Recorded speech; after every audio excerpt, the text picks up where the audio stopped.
Hey, welcome everyone to Prophecy Roundtable. We don't promise to have all the answers, but we are going to give you a good conversation about the end times. And tonight we have Derek Gilbert on with us tonight. We're really excited about that. We're going to be talking about Chariots of the Gods and alien disclosure. Now, this is one of these things where you get the drum roll going, and we've all been waiting for the disclosure event. I'm wondering, have we already sort of had a disclosure, or is there going to be some big, really fancy event that's coming in the future? What difference would that make? Where are we sort of with this whole thing, and how might this play into the end times, if any? And to help us answer this, we've got Derek Gilbert on, so I'm really excited about that. Hey, Derek, great to have you again. Thanks for having me back on, Doug. It's always fascinating talking with you and Scott. Oh yeah, it's a good time, man. It's really a good time. So 2004, the Navy pilots, they see what looks like a gigantic Tic Tac in the air.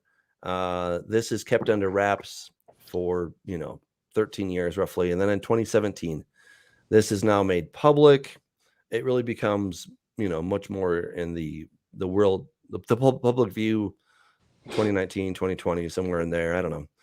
And I don't know. What do you think? I mean, there's been all this talk for years and years about disclosure, and we're all waiting for the government to finally, admit what we all know, that things have been seen. Do you think we're going to see some kind of major event like that, or are they just going to keep dishing out, small things here and there to kind of keep us going and never give us the big authoritative answer? Yeah, sort of like Lucy pulling away the football from Charlie Brown every time he goes up to kick. Yes. I think Lucy's going to keep pulling away the football. Josh Peck and I wrote the book, The Day the Earth Stands Still, back in 2017. It's a play on the title of that movie from 1952, The Day the Earth Stood Still. It was remade with Keanu Reeves not too long ago.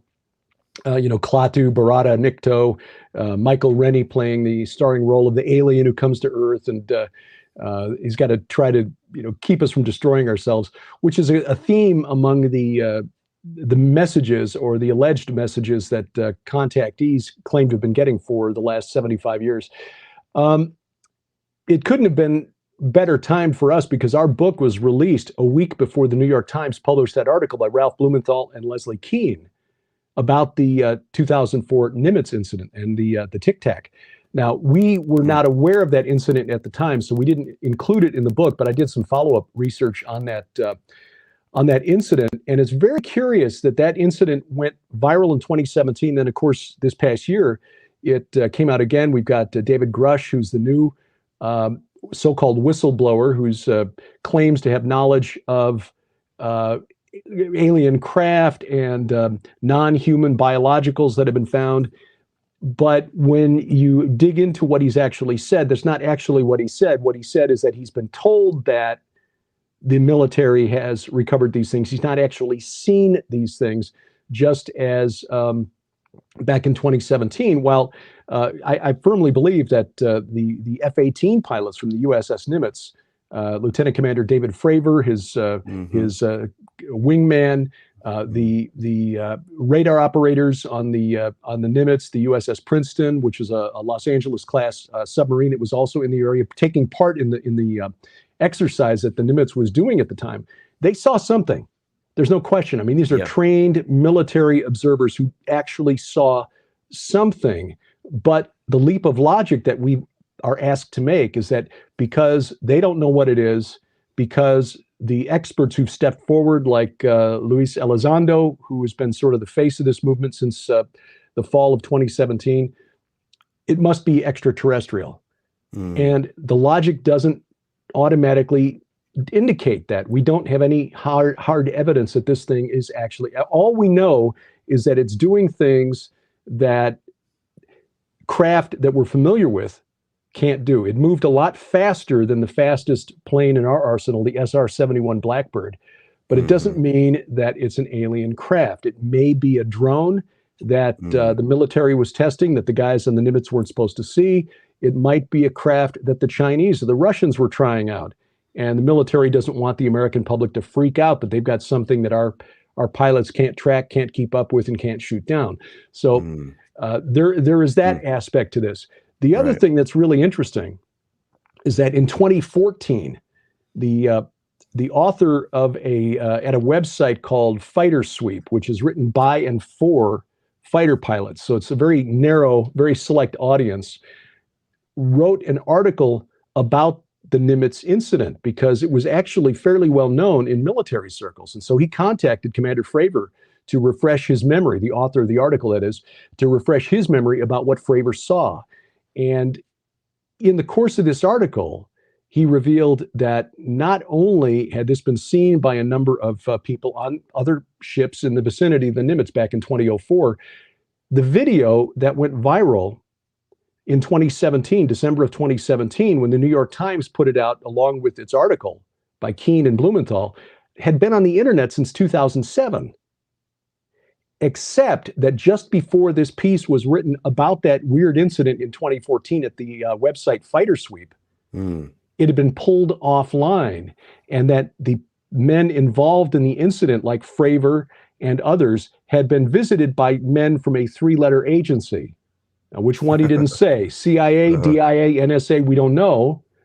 But somewhere around 2014, somebody went around telling these guys, you didn't see nothing, and the video disappeared from the internet until the fall of 2017 when it was suddenly released again. Now, Luis Elizondo, we are told, resigned his post from the DIA, the Defense Intelligence Agency, in the fall of, I think it was October of 2017. And then in December, he's out there as the main face of a new organization called To the Stars Academy of Arts and Sciences. And they were promoting this, and they were also raising money. You could invest in the company. When you read the list of the board of directors, all of the principals in the company, except for the CEO, had come right out of the military intelligence complex. They were either former CIA, DIA, NSA. One of the guys was Dr. Hal Puthoff, who led the Project Stargate research into remote viewing for the Stanford Research Institute back in the 70s and 80s. So these are guys who've been involved in high weirdness for our three-letter agencies here in the United States for decades.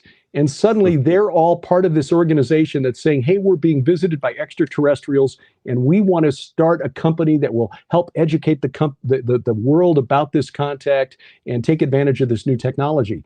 But the CEO of the company, the only guy not connected to the military intelligence complex, was Tom DeLonge, the former lead singer of Blink. What is the band? Blink 182? Yeah. Something like that, yeah. So, look, I don't begrudge these guys coming out of the military, coming out of the intelligence agencies, and wanting to make a living based on the very unique skill sets that they've developed during their years of service for the United States government.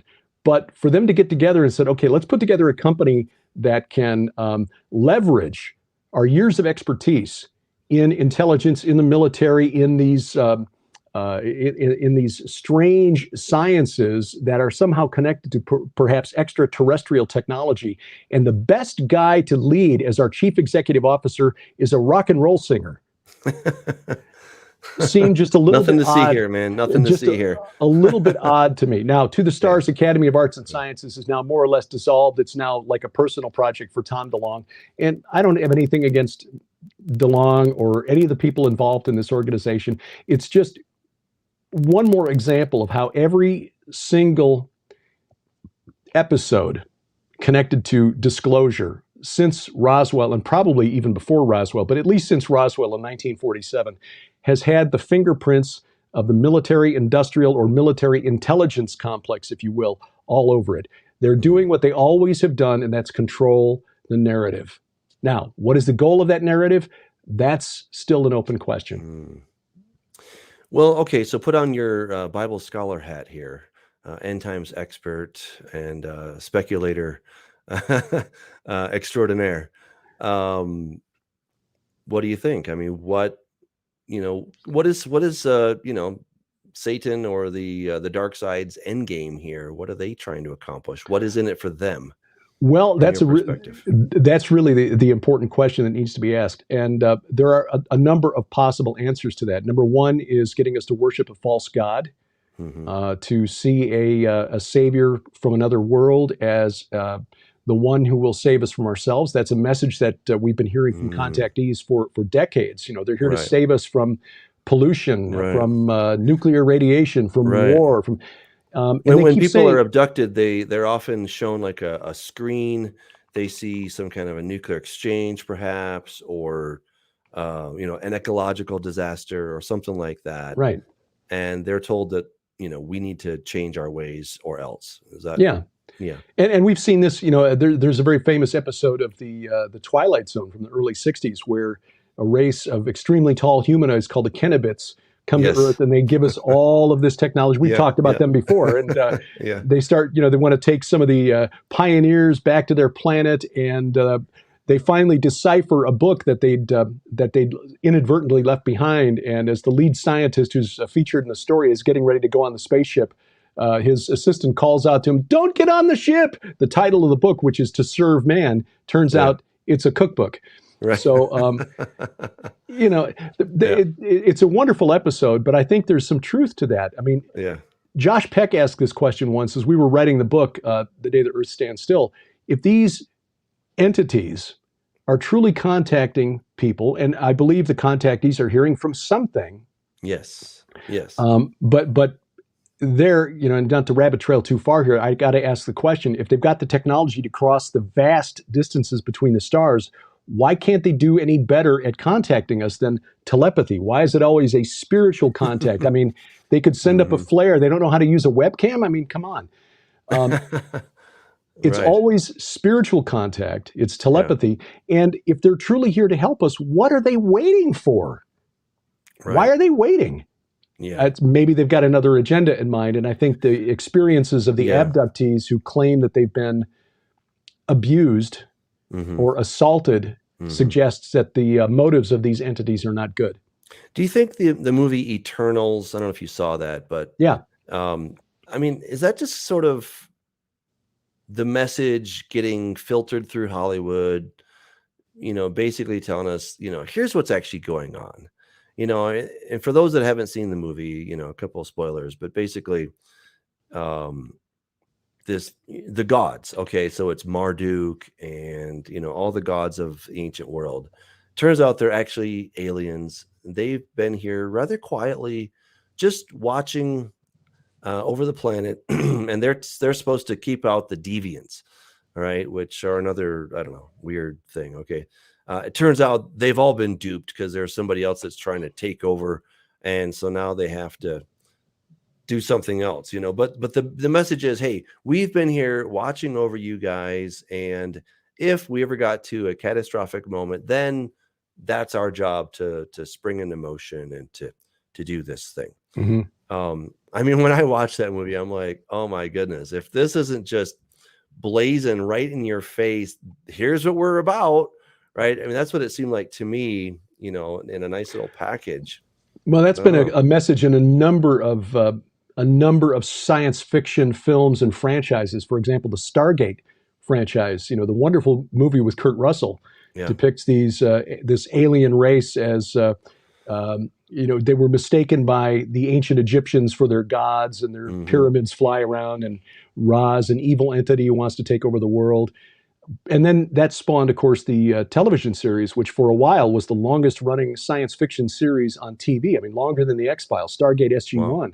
Wow. And in SG-1, essentially, you had the ancient aliens gospel mined by the writers for the storyline. The gods of the ancient world, from the Egyptians, the Mesopotamians, Baal or Baal as they called him, was one of the evil guys. The alien grays were the Norse pantheon. So you had Thor as an alien gray with little wimpy arms. It was not a good look for Thor, I got to say.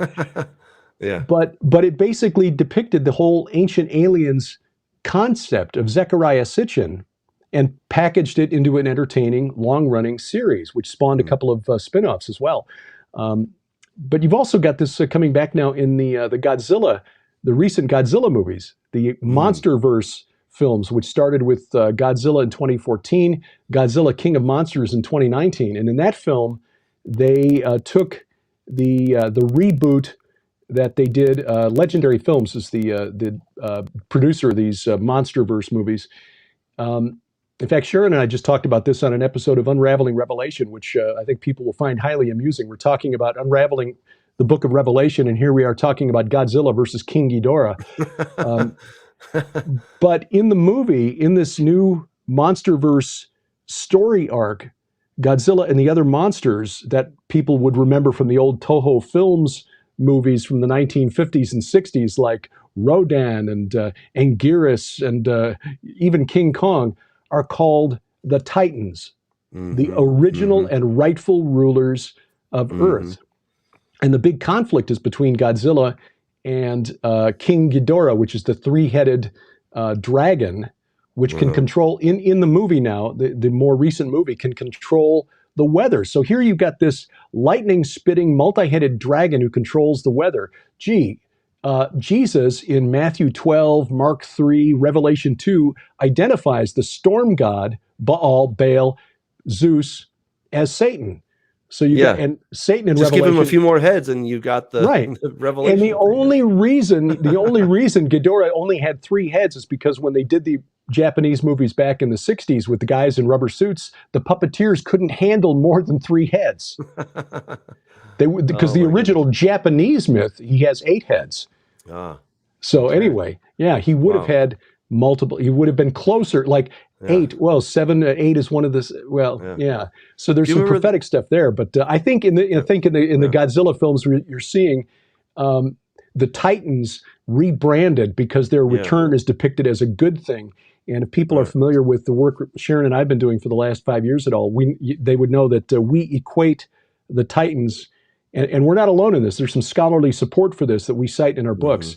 Guys like Dr. Nicholas Wyatt at University of Edinburgh, who points out that, yes, the Titans are to be equated with the Watchers of the book of First Enoch. In other words, the sons of God from Genesis 6 were the Titans of the Greek religion. So do you remember the movie Knowing with Nicolas Cage? Just came out, I think, 2009. And basically there's a solar flare coming and it's the aliens who show up. They're these glorious, resplendent aliens who come and they get, a boy and a girl from all over the world, these different pairs. And there's a lot of references made to both God and Jesus. And and as the alien saviors come and take away these pairs of kids and take them to these other places, God and Jesus are incredibly silent. They do nothing to save the planet. And I mean, it's this kind of messaging that we just see again and again and again in the movies. Now, to be fair, a movie doesn't necessarily predict the future, but I get the impression that these are just little signposts along the way and say, hey, check this out, to kind of get it into the human psyche that, God and Jesus, but they don't care. They don't care about you. They're not coming to help.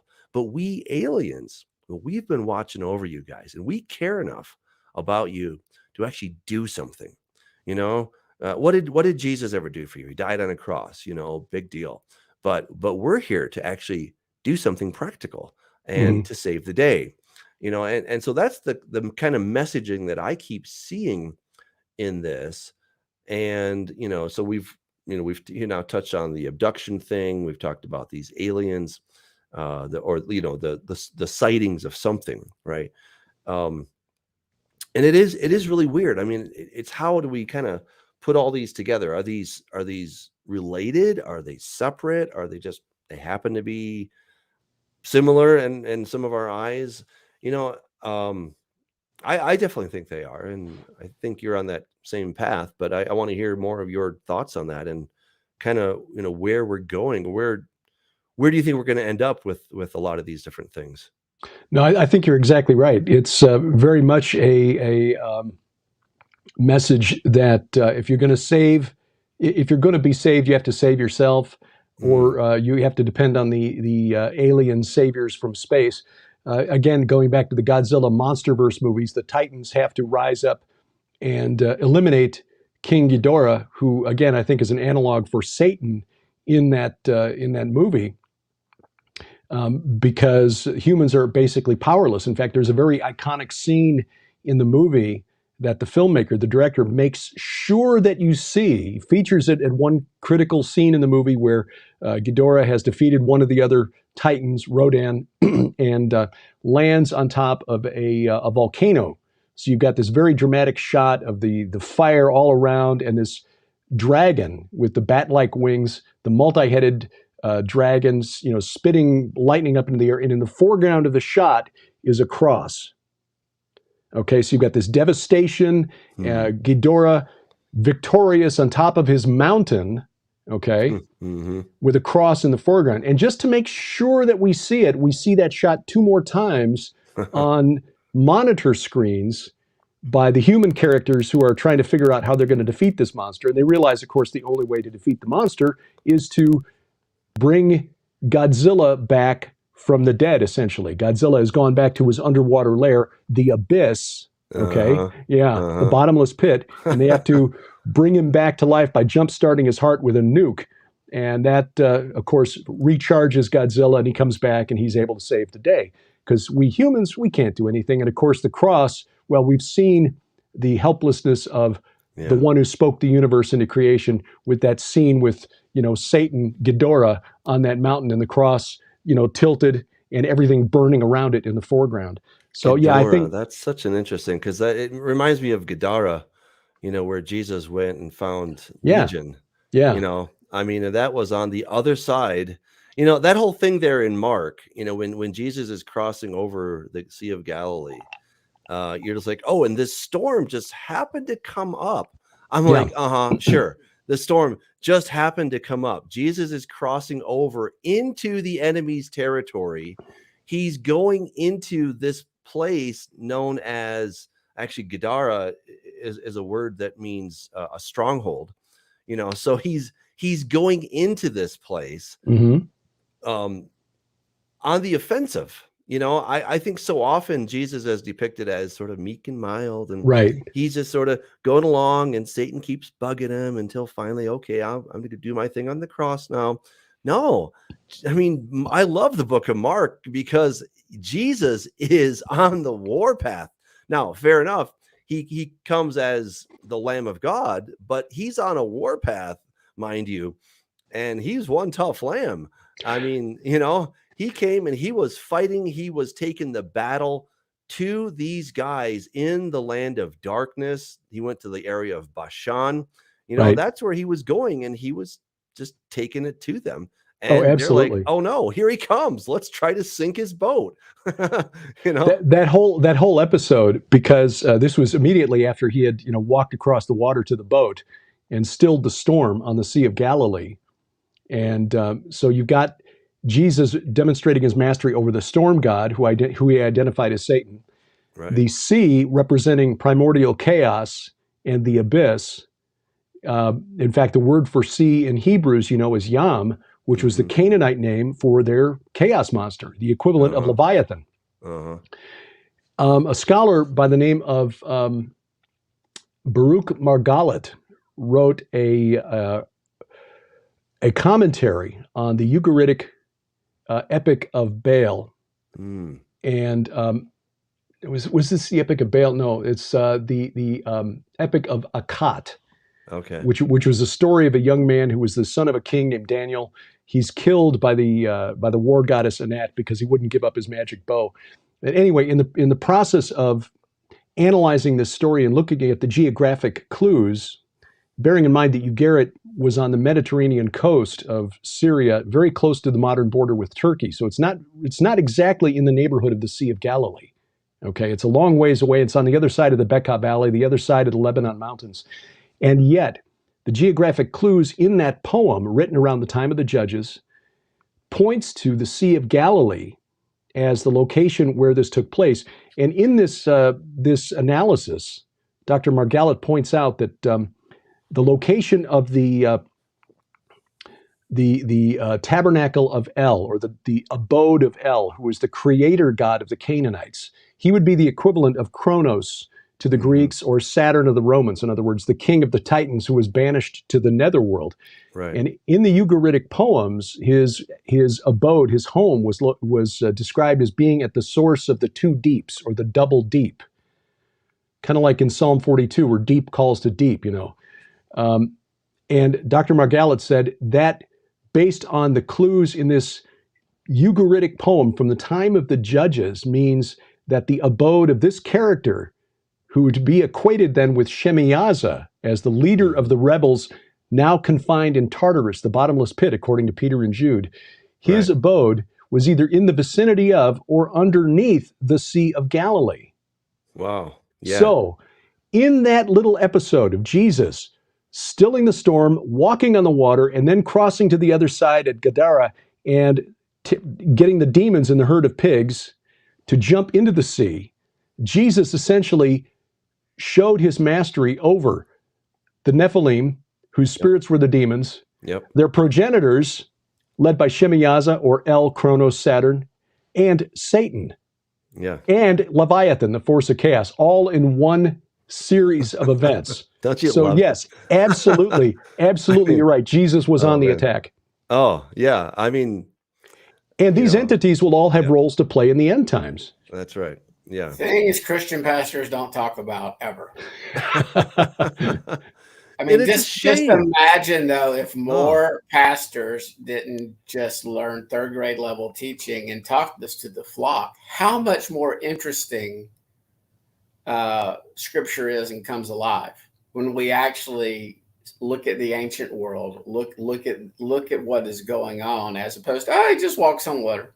I mean, and that's a pretty big deal, because I mean, I can't walk on water, but as you just described it, brings so much more context and historical context into exactly what he's doing, why he's doing it, where he's doing it. It's all, and again, maybe they're just, I don't think a lot of them know, but you would think these types of things would be taught in the what I call cemetery schools, but they're not. They're just not.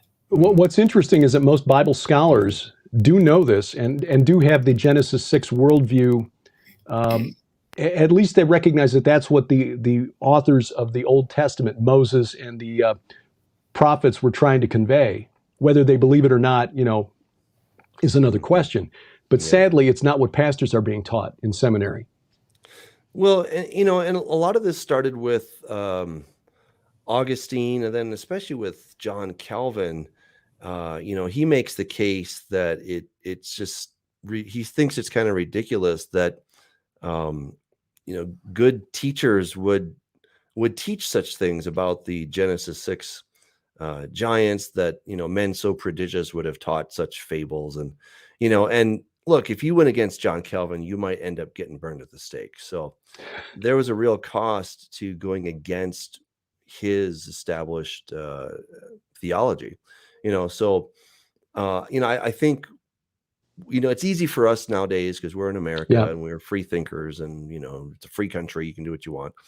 But for a long time it wasn't, you know. And if you went against the established doctrine of whether the Catholic Church or John Calvin or whatever, you might end up excommunicated, or you know, losing your body to the flame, or you name it. And that's a big deal. And, you know, so I think we should just, you know, you just might lose your job. The deacons might vote you out. That's true. You know, but I know, but it's because people have been fed this Sethite view for so long, you know, and this is why I think it's, you know, kind of fun. And I think this is part of, you know, my ministry, and I think yours as well, Derek, is that, you know, we're helping to re-educate people on the Genesis 6 history, right? And there's such amazing history. You know, it just so happens William Whiston, the translator of Josephus, says that this was the constant opinion of the ancients, that fallen angels or angels came down and mated with women, and they begat this race known as the Nephilim. This was the constant opinion of the ancients. Like, so a lot of people look at us, they're like, oh boy, that's an aberrant view. And I'm like, no, actually mine is the mainline view. Right. Yours is the aberrant view. Yours is based on nothing, like crickets, just like complete silence. You're just making stuff up whole cloth. This whole sons of Seth, daughters of Cain. Where in the world did that come from? Yeah. Nowhere. It's nowhere in the text. And yet that is what so many have been taught, and they're rather satisfied with that. And, I think you can have a decent relationship with Jesus and believe all that stuff, but I think you're going to really come into a lot of problems if you are at all concerned about a consistent worldview or a biblical worldview. And I mean, I used to debate a lot of atheists, and before the debate would start, they would always give their testimony. They're like, yeah, I used to be a Christian, and, everything was, okay until I went and asked my pastor this question, and he just said, oh, shut up, or why are you asking that, or just have faith, and a lot of times they were good questions. They were like, hey, why would a loving God kill everybody in this thing called the flood, and the pastor's like, oh, don't worry about it. It's just, take it by faith. And these people didn't, and they became stark atheists. Why wipe out the puppy dogs and the goats and the sheep and the cattle and the women and the children when Israel was told to go in? And certain tribes, certain nations, they were told, take no prisoners, eliminate them from the face of the earth. We don't even want their bugs around. Right. Yeah. It's a difficult question, and it's one that people have wrestled with for millennia.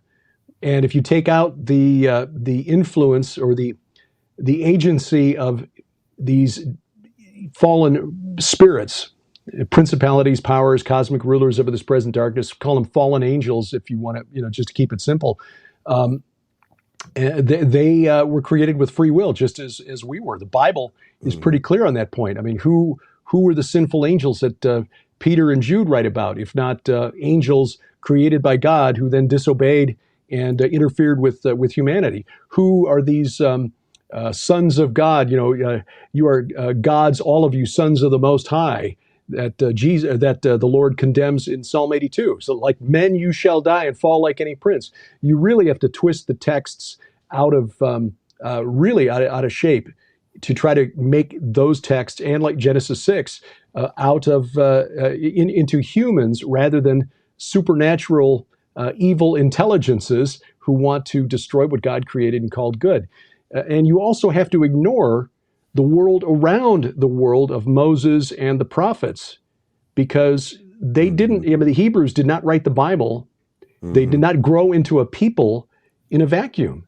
They knew what their neighbors believed, and they were influenced by it. And that accounts for a lot of the polemic in the Old Testament, as Ezekiel and Isaiah were ranting and raving about why are you doing these things?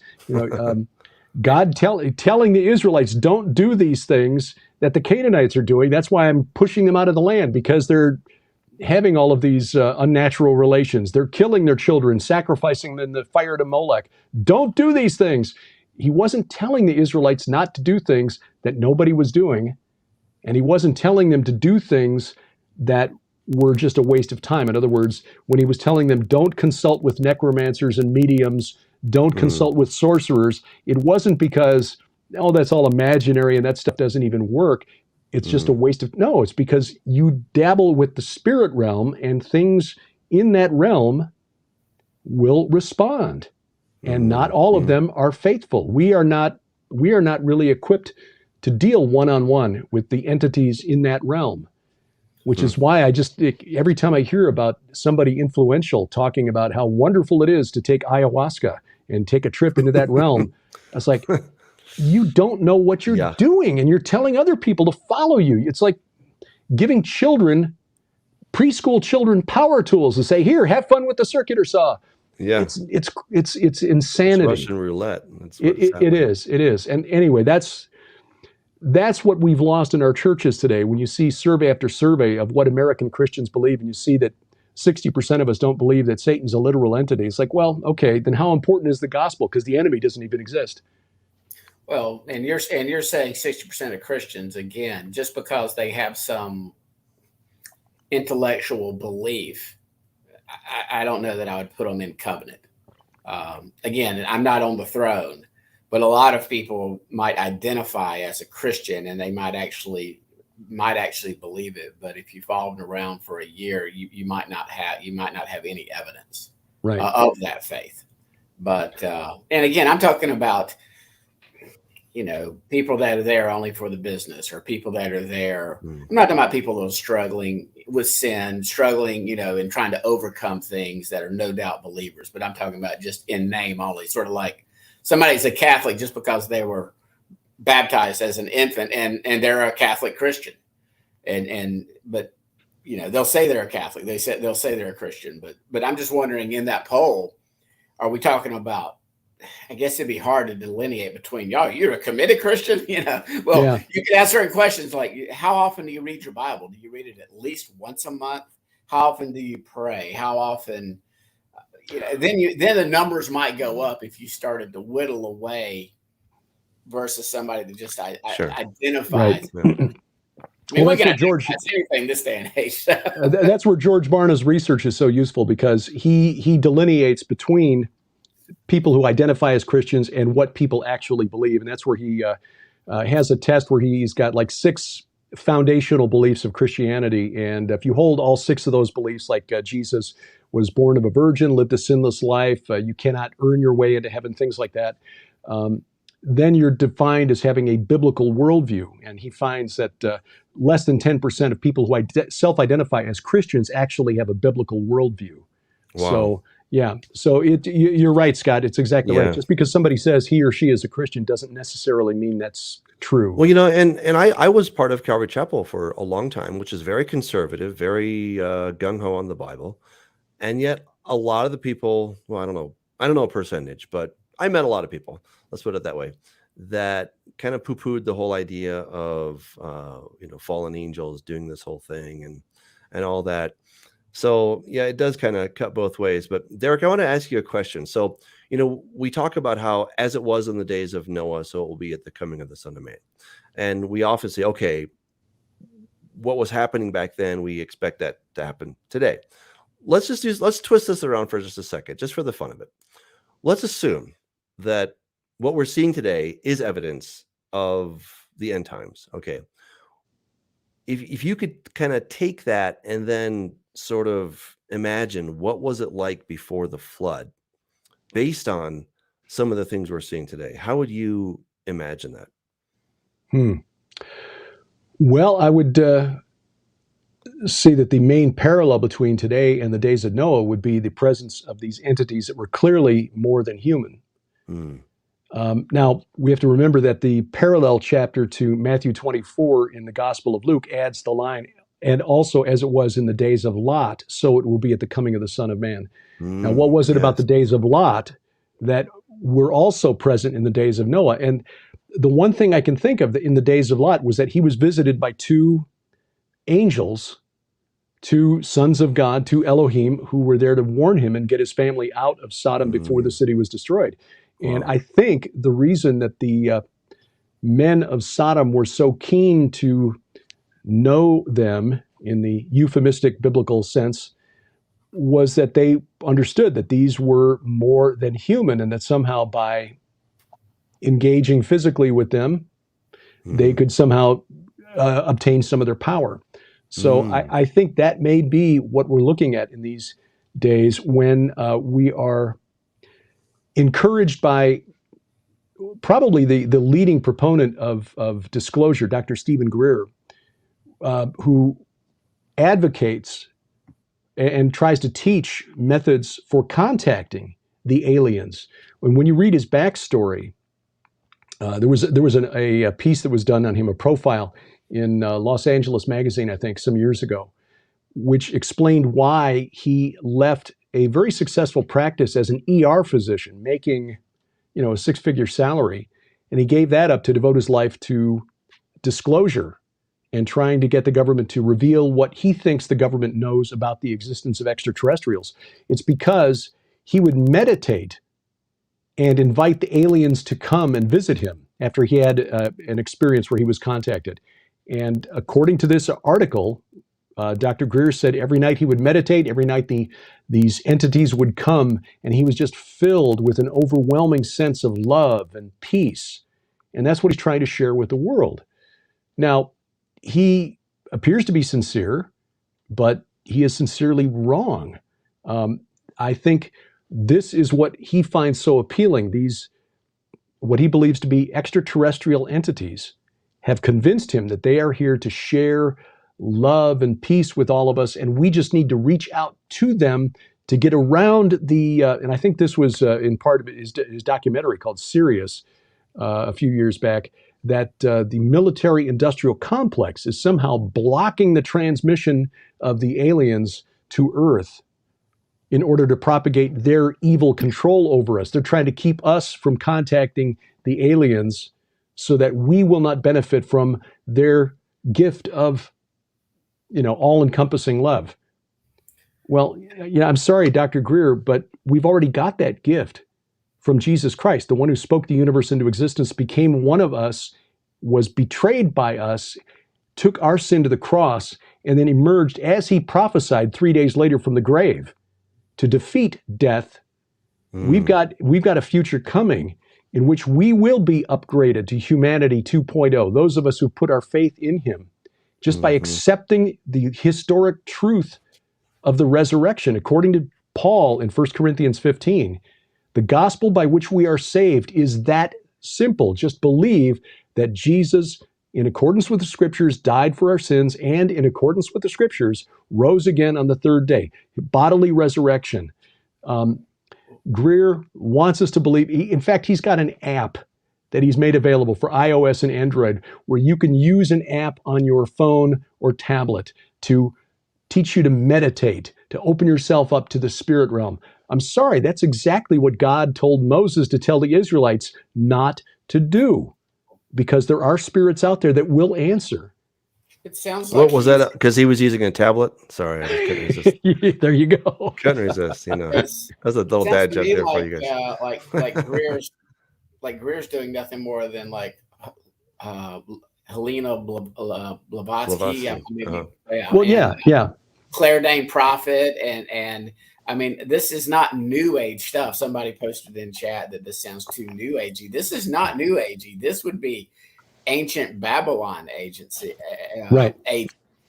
And that's the one thing I really appreciated Dr. Heiser. I started reading his stuff, 10, 11, 12 years ago, and it sort of opened my eyes to this larger biblical worldview. And we've talked about the Genesis 6, but he said that if you asked a Second Temple Jew what were the major events, they would discuss the fall. That's what most Christians say. They're going to discuss the fall of Adam, but they're not really going to talk about what happened with Genesis 6 and the reason for the flood and the judgment.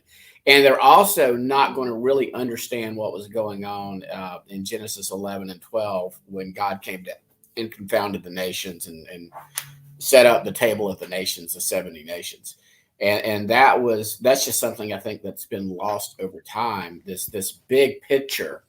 And then obviously we have the gospel. The gospel was preached to Abraham. Well, he was called out of these nations so God could set up his own single nation through which his Messiah would come. And that's always been his plan, to get people out of these pagan nations and to worship the one true God, which is obviously him. And that's just something that's really not taught. That I think not teaching on Genesis 11 and what happened there is almost as wrong as not teaching on Genesis 6, because I think some supernatural stuff was going on there, and that's why that is why God came down and confounded. Yes. Yeah, absolutely. Well, I've written about that in several books, that there is more going on at Babel than just an effort to try. They were not trying to build a tower so high that they could reach the sky. I mean, even 5,000 years ago, the engineers of Nimrod's kingdom knew that they couldn't stack mud brick that high. There was something else going on. But you're exactly right, Scott. Yeah. I mean, that's one of the reasons in our book, The Day the Earth Stands Still, we trace the ancient aliens doctrine that's being taught, and it's been taught for 19 seasons now, 20 seasons on the History Channel, right back through Aleister Crowley, Helena Blavatsky, Emanuel Swedenborg in the 18th century, all the way back to the Greek philosophers in the pre-Christian era. I mean, there is a direct chain, especially when you get to Blavatsky. You really starts with the Spiritist movement led by the Fox sisters, or spawned by the Fox sisters in the 1840s. But Blavatsky, Crowley, Bailey, right down to Eric von Daniken, there's a direct chain that we show link by link in the book for the first time anywhere, as far as I can tell, using research from guys who are not Christians, probably wouldn't be happy to know that we cited their work pretty heavily in our book. But it is what it is. You know, you've got this connection between Aleister Crowley, the horror fiction author, H.P. Lovecraft, and Eric von Daniken. Von Daniken just basically repackaged Lovecraft's horror, which was inspired by Blavatsky and Crowley. And now it's like the received text. You know, it's like the gospel of ancient aliens. And you've got the leading prophet, Eric von Daniken, who is just is not even questioned by many in the modern UFO movement. Even though when you start poking at what von Daniken actually believes and where he got this information, he received it while he was in the fourth dimension.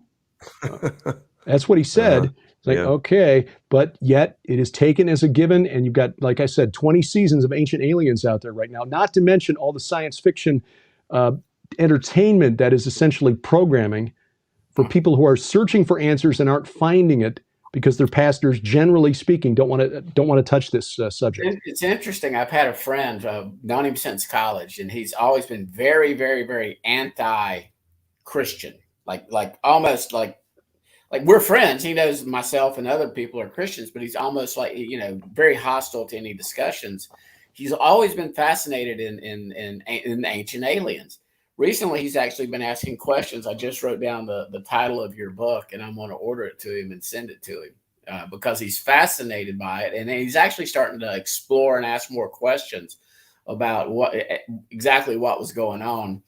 And it was in a group text message. And, you know, two of my friends, they gave sort of like a first grade answer.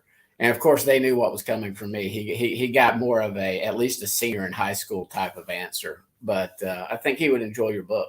So. Well, and we cite Mike Heiser in the book too, because Mike Heiser, in addition to being a respected scholar of the Bible, was also a world-respected ufologist. And so that's why one of the reasons he got onto Coast to Coast AM so frequently, because here you got a guy who takes the Bible as true and yet is willing to engage with the UFO phenomenon. And Heiser, he's got a wonderful website out there that you might want to recommend to your friend called SitchinIsWrong.com. And this is a reference to Zecharia Sitchin, who's the one who really popularized the belief that the Anunnaki of ancient Sumer were just astronauts from the planet Nibiru. Ancient astronaut, okay. Right.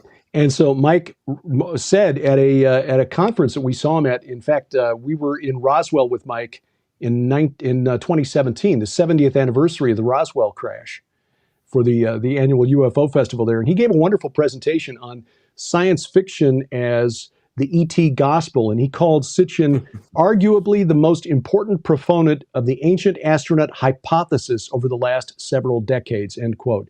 It's hard to underemphasize, it's hard to overstate the case, rather, as to how influential Sitchin has been. But like I said, when you look at Stargate SG-1, Sitchinism, if you will, is basically the basis for Stargate SG-1. The gods of the ancient world were just astronauts from other planets, and our distant ancestors were just too simple to understand it. Well, I'm sorry, but when you go to SitchinIsWrong.com, which is still online, you find Mike basically demolishing the arguments that Zecharia Sitchin put forward. Basically, either Zecharia Sitchin couldn't actually read Sumerian and he was making stuff up, or he could read Sumerian and he was making stuff up. Sounds like Alexander Hislop, who made a lot of stuff up, you know. Yes. And now that's quoted as gospel truth. Oh, I know. Yeah, it is. Here's an interesting question. Do you guys remember the Illuminati card game in the 90s? One of the cards was an alien invasion. I did not take this lightly. They had 9/11 on one of those cards. I don't know if that's too far afield. If you want to, I've heard of it, but I'm not really familiar with it. Yeah. So yeah, I forget the name of the card game. Oh gosh. Well, I think it's just the Illuminati card game, and I mean, I looked at some of these things and it's like, okay, it's hard to say exactly, but it seemed like a lot of the things that they sort of predicted in these cards seem to have happened. I've so. seen the Simpsons episode of the Twin Towers. I've seen the Yeah. one where Kobe Bryant dies in a helicopter crash. I mean, oh. I have seen those episodes and they came out before it happened. And you're like, just saying. Yeah. Here's a question from Brad Myers. He says, do you agree with Chuck Missler, Mark Eastman, David Allen Lewis, and Dr. Walter Martin that believe it is very possible that the people of Earth will make open contact with ETs? I read Dr. Missler and Mark Eastman's book early on. In fact, that was one of the things early in my marriage with Sharon that kind of led me down this path of, I was like, wait a minute, you mean there are biblical answers for these things that I've been fascinated with all my life? Right.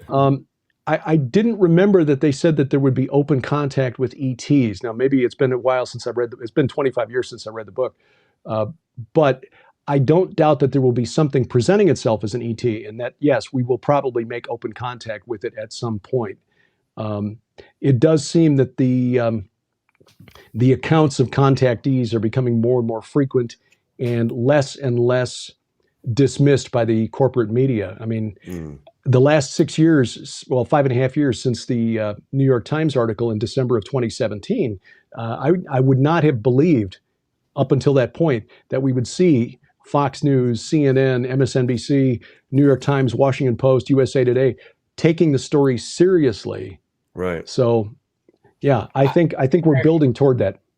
I've got a question for you. Have you ever done any research or study on evidence of life on, say, Mars or within comets or asteroids or the moon? I had hosted L.A. Marzulli and Tim Cohen, who's done a lot of research on that. He's, in addition to being the King Charles Antichrist guy, right. He spent untold hours looking through NASA photographs and, picking out, I'll be honest, picking out some things that do look like they might be fossils. But have you ever done any research as to whether or not there's any evidence of prior life, even if it's fossilized, on other planets? Not extensively, but it wouldn't shake my worldview. Coming back to Dr. Mike Heiser again, he points out that when we read Genesis chapter 1 and we see that God is talking about creating man in our image, that doesn't mean that God is a biped humanoid about 6 feet tall. It means that we are created as his image bearers, his moral agents on earth. So if it turns out that there was a previous civilization on Mars, turns out there's actual people on Zeta Reticuli of some sort, that doesn't change the fact that we are still God's imagers or image bearers on this planet.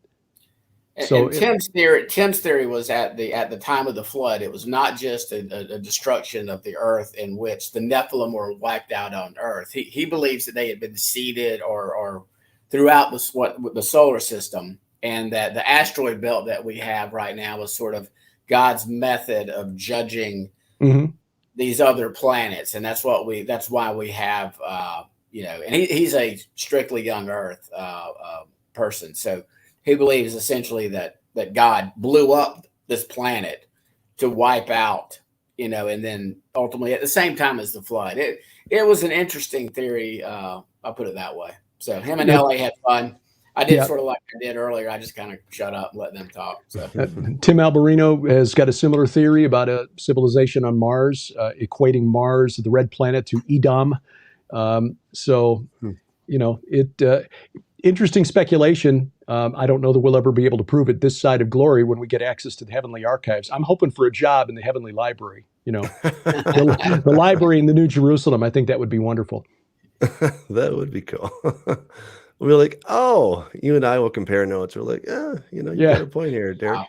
I'll head up. Okay, guess I was wrong about all that. Yeah, the fishing guide service, maybe some golf, and because I'm not going to need to be practicing law. So. That's right. Because the Torah. Maybe a judge over a small little podunk city. There you go. Yeah. Wow. I mean, I know that we could go on for many, many, many more hours. We're almost out of time, and whew, this is really fun stuff. So tell people where they can find your stuff, and maybe what's your latest book that you want to recommend that they check out. Well, we've been taking a little while to get the next book together, and I guess it's because we're working on a few other projects at the same time. The Second Coming of Saturn is still the most recent book that's out there, and of course, I cited your book in that. Even though we arrived at some slightly different conclusions about some things, sure. We'll find out in the New Jerusalem. That's right. But point for you, point for me. Who knows? We'll see. Amen. Yeah, But Sharon and I are still producing our weekly Bible study called the Gilbert House Fellowship, which is an audio podcast. Our weekly broadcast show is called Unraveling Revelation. My weekly podcast, A View from the Bunker. All of that can be found at. And we've brought back our podcast that we started back in 2005, which you were a guest on very early on, Doug. PID Radio, which stands for Peering into Darkness, and that's all available on our app. We've got an app that we encourage people to get. Even though we're blessed, our YouTube channel has grown beyond what I thought, but we recognize that we're playing in their playground for free, and so there may come a day where I say something, she probably won't be Sharon, she's a little more careful with her words, that gets us kicked out of there. So our app is hosted by a Christian company. You're familiar with the app. You use it as well for your church. Subsplash, Christian company, hosts all the content, and it all comes right there. But you can get that at our website, gilberthouse.org, gilberthouse.org. And there's so much stuff on that app that's just wonderful. The Bible module with multiple translations, an audio Bible. It's awesome. Just it's an amazing thing. So we encourage people to get that, because a day may come where the playground on YouTube and other social media sites is taken away. Yeah, well said. It's a matter of when. Yeah. For those of you that may not know, we have an app for the Way Congregation, and we also have the audio Bible and many other things related to a more messianic perspective. So definitely check that out. You can get it at the Google Play Store, or of course the Apple Store, or wherever apps are sold.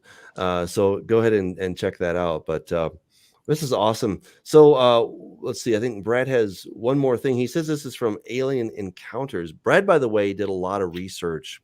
He's sort of the ghostwriter for a lot of Dr. Missler's material. He says, could this scenario mean that we see proof of alien reality or open contact before the church is taken out? We believe this is a distinct and disturbing possibility. So that's from Alien Encounters. So okay. Yeah. He did a lot of great research. But wow. Well, this has been a lot of fun. This hour just flew by, and I want to thank you again for coming on. It's always a pleasure. Always a pleasure to have you on. The time flies, and we have a lot of fun. So sounds good. And everyone, thank you for joining us. Do check out Regenesis Code. Taking a lot of these things that we keep talking about, putting it into an exciting end times story, a thriller that I think you're going to love. Please pray that we would have the funding and the producers and everything to make this into a movie. That's really our goal, is to see this on the screen, because most people are not going to church nowadays. There's been a huge drop off in church attendance. Why? Well, there's lots of reasons, but that's where we are. And so we want to take the story, the end time story, that has a lot of the gospel message and so many other things in there, and put it in front of people's eyeballs on their screens, because that's where they are anyway. So we just ask you to pray about that. And if you have any ideas, if you know anybody in Hollywood that's just, itching to make a movie, let me know. And we'll definitely talk to them. All right. Well, God bless you, and we will see you